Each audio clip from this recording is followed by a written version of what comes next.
Hola, buenos días. Este es el último vídeo que vamos a hacer sobre las Antígonas de María Zambrano y Simone Weil. Y como ya recordáis, hicimos el primer vídeo sobre la Antígona de Simone Weil, ¿no? Esa traducción. Luego sobre la obra de La tumba de Antígona de María Zambrano y tratamos más que nada también su obra. Y hoy lo que vamos a hacer va a ser pues más que nada una comparación y sobre todo también puntos de vista personales que yo he encontrado. Sobre todo también porque he vuelto a revisitar durante estos días esta obra bastante a fondo y sobre todo intentando escuchar cada voz de cada personaje desde una manera mucho más cercana a ellos, y la verdad es que he encontrado algunos detalles muy significantes que en ningún momento los había tenido en cuenta y ahora que los he visto han sido súper impactantes. Así que bueno, voy a comenzar, pero esta vez quiero comenzar con una cita del libro de María Zambrano que dice así: recuperar la vida para transformar el pensamiento, ¿vale?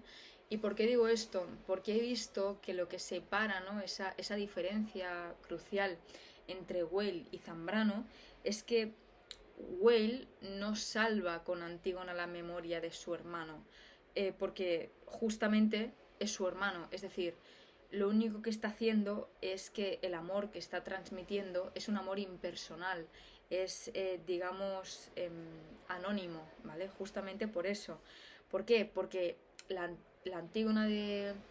Bueno, tanto la de Zambrano como la de Güell se mueven por el amor a la justicia, pero solamente será en la de Zambrano, si recordáis esa pasión de la hija, cuando ese, ese impulso que se le da a ella para que pueda descansar en esa tumba, cosa que con la de Will obviamente no pasa porque lo único que hace es una traducción de la tragedia de Sófocles. Y en Sófocles recordamos que Antígona se suicida, ¿vale? Entonces, ¿qué pasa? Que justamente lo que acabo de decir con lo de Whale, vemos realmente la diferencia entre vencedores y esos vencidos, porque solamente reconociendo esa propia catástrofe que arrastra a los dos que he dicho, ¿no? A los vencedores y los vencidos, es justamente posible vencer el punto de vista del guerrero, ¿vale? Cosa que no pasa con Eteocles y Polínices, ¿vale? ¿Por qué? Porque es la lógica infinita del sacrificio. Esto lo hace referencia bastante más Zambrano y me parece, bueno, espectacular, que de hecho en la propia obra ya se habla, ¿no? Ese sacrificio infinito y lo vemos en cualquiera de las conversaciones, sobre todo en esta obra. Hay digamos, un capítulo que se llama Sueño de la hermana, que bueno, voy a leer unas cuantas cosas, ¿vale? Y tú no viniste, y después, sí, ya me acuerdo, tú quisiste morir conmigo, por ejemplo. Leo otra, ¿vale? Porque la sangre no debe quedarse dura como piedra, no, que corra como lo que es sangre, una fuente, un riachuelo que se traga la tierra. La sangre no es para quedarse hecha piedra, atrayendo a los pájaros del mal agüero, auras teñosas que vienen a ensuciarse los picos. La sangre así trae sangre, llama sangre, porque tiene sed. La sangre muerta tiene sed, y luego vienen las condenas, más muertos, todavía más, en una procesión sin fin. ¿Por qué leo esto? Porque si os acordáis, lo que acabo de decir tiene relación con lo que hablamos en las Antígonas de María, el Antígono de María Zambrano, justamente cuando ese sacrificio infinito, ¿no? Que era el para eso siempre hay tiempo, pero para vivir nunca lo hay. Pues es justamente eso, ¿vale? Para que quede claro, ¿vale? Justamente es cuando Antígona decide dar el salto fuera de ese mundo, ¿no? Que es el mundo de Creonte, de esas leyes escritas, cuando Antígona le dice a Creonte que ella ya no pertenece a su reino. Pues ese es el punto clave para poder entender este término, ¿vale? Entonces, sí que es verdad que en las dos Antígonas vemos como ella misma sabe que la propia fuerza vencerá. Y después de decir esto, quiero leer una cita y lo vais a entender perfectamente.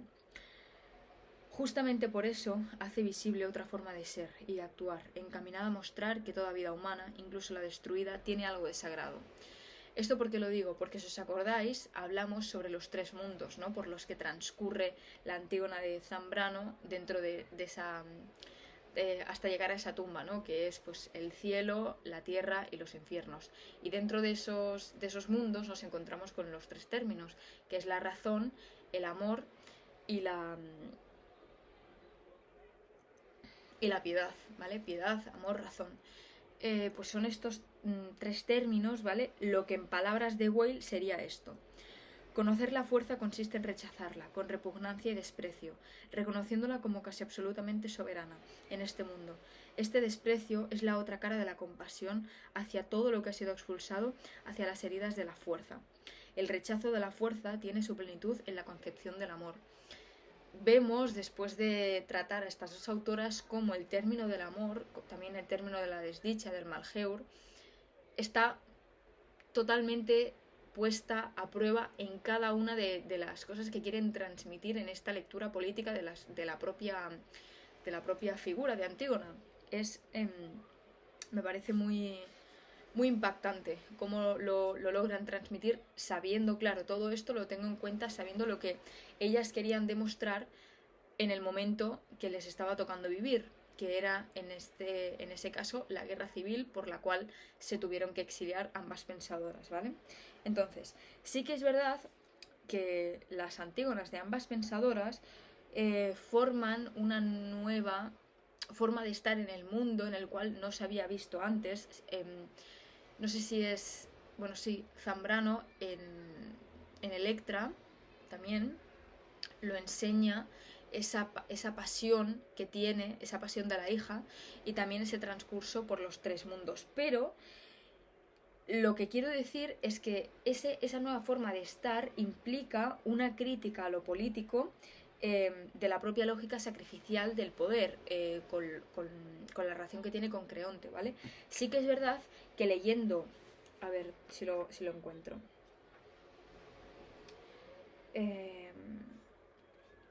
sí, aquí es este, ¿no? Sí. Justamente es lo que Antígona dice, pero no con las mismas conversaciones, sino digamos con sus propios pensamientos. Dice: pues solamente la libertad, cuando se acerca, hace visible la esclavitud.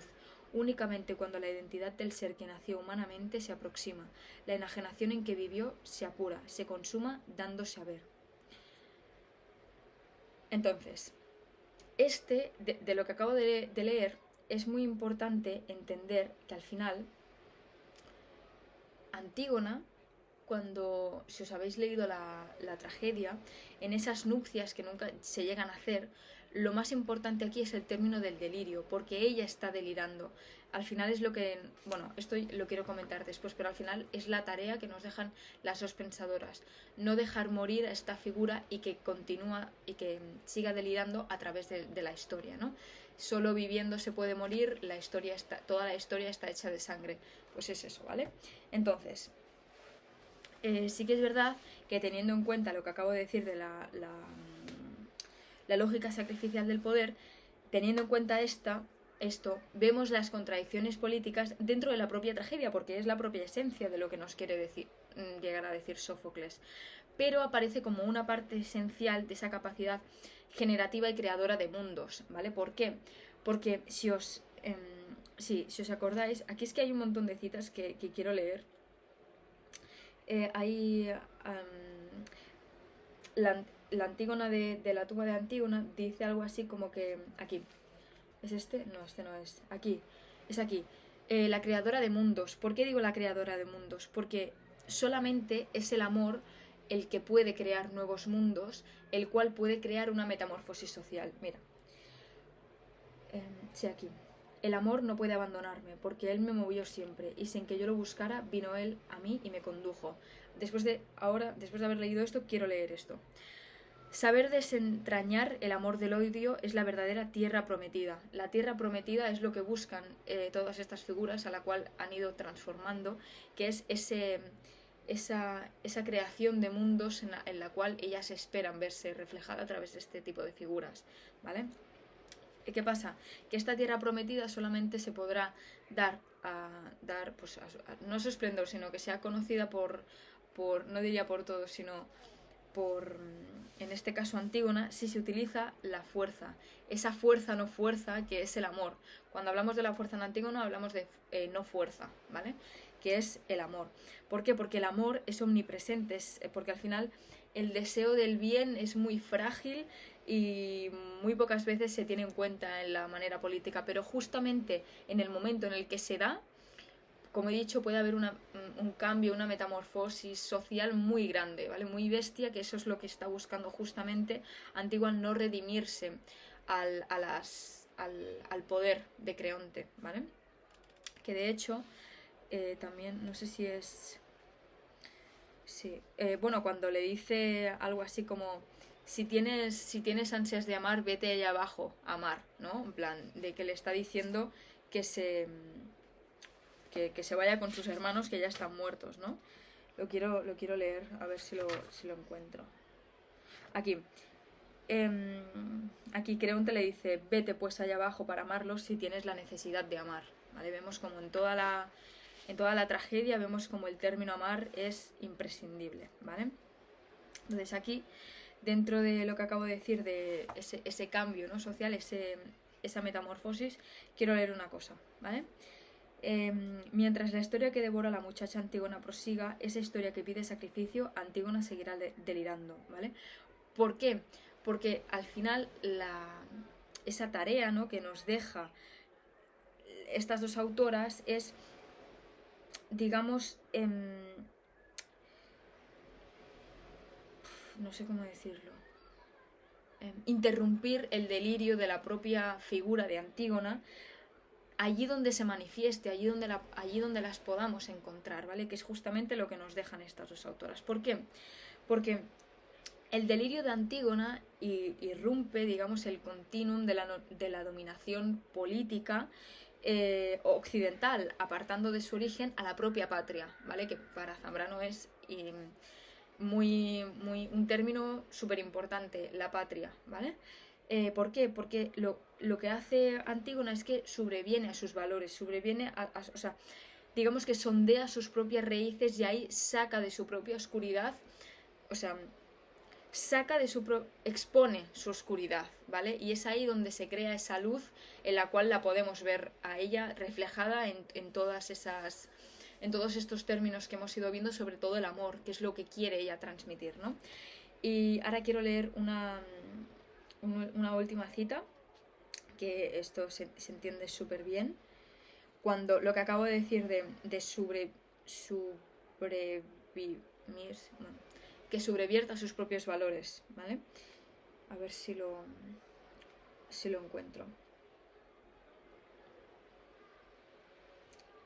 Aquí, mira. En nuestra casa crecemos como las plantas, como los árboles. Nuestra niñez está allí, no se ha ido pero se olvida. En nuestra casa, en nuestro jardín, no necesitamos tenerlo todo presente, todo el día, y nuestra alma toda en vilo todo nuestro ser. No, en ella nos olvidamos. La patria, la casa propia, es ante todo el lugar donde se puede olvidar, porque no se pierde lo que se ha depositado en un rincón. Y basta que un día brille la claridad de una cierta manera para que algo que parecía para siempre borrado se presente, como saliente del mar, purificado y pleno de vida. Así es la patria, mar que recoge el río de la muchedumbre. Pero hay que tener corazón en lo alto, hay que izarlo para que no se hunda, para que no se nos vaya, y para no ir uno mismo, haciéndose pedazos. Y ahora leo lo último. Ahora está mi tumba ya en medio del cielo y de la tierra. Y aquí ya nos habla aquí ya nos habla Zambrano sobre ese depositarse, ¿no?, dentro de la tumba, en el cual ya puede reposar ese descanso, ¿vale? Y bueno, esta es lo que... Mi interpretación, yo la verdad es... Bueno, mi interpretación, lo que yo he encontrado de diferencias y de similitudes entre las dos autoras. Sí que es verdad que obviamente yo pienso que es mucho más potente lo que nos encontramos en Zambrano, porque al final es una reescritura completa, y es lo que dije, al final este libro no se llamaba La tumba de Antígona en un primer momento, sino El delirio de Antígona, y durante todo el libro lo vamos viendo, porque al final esto es una cosa que he estado pensando mientras lo leía, y es que todas las voces de todos los personajes siento que se mantienen iguales. Por ejemplo, no sé, Edipo, Ismene, Ana la nodriza, los desconocidos 1, el desconocido 2, Siento que su voz es siempre la misma, pero vemos como la voz de Antígona va siendo transformada por un poder que se le da a ella de manera natural, solamente por ese amor, ¿no? Que pone a buscar esa justicia. Que yo creo que no es tanto por darle un sepulcro digno a su hermano, ¿no? Sino por intentar ponerse por encima de esas leyes naturales, ¿no? Que en un primer momento podríamos pensar que son a las que nos tenemos que acometer, pero que como vemos Zambrano, o sea, Antígona, perdón, le da toda esa vuelta, ¿no? Que al final es lo que digo, va sondeando sus propias raíces y lo que está haciendo es em, darle la vuelta a todos esos valores que en un primer momento parecían que tenían que ser fijos e inmutables. Así que bueno, después de decir esto, que no tenía pensado decirlo, solamente decir que o sea, me ha encantado hacer estos vídeos, sobre todo poder estudiarlas un poco más a fondo. Espero que os haya interesado y también si os siguen interesando estas autoras estaría encantadísima de tratar sobre ellas. Si hay algún punto en concreto que os interese más, pues estaré dispuesta a escucharos en todo momento, vamos. Así que bueno, muchísimas gracias por vuestro tiempo. Espero que la hayáis disfrutado tanto como yo. Y ya está, hasta la próxima, muchas gracias.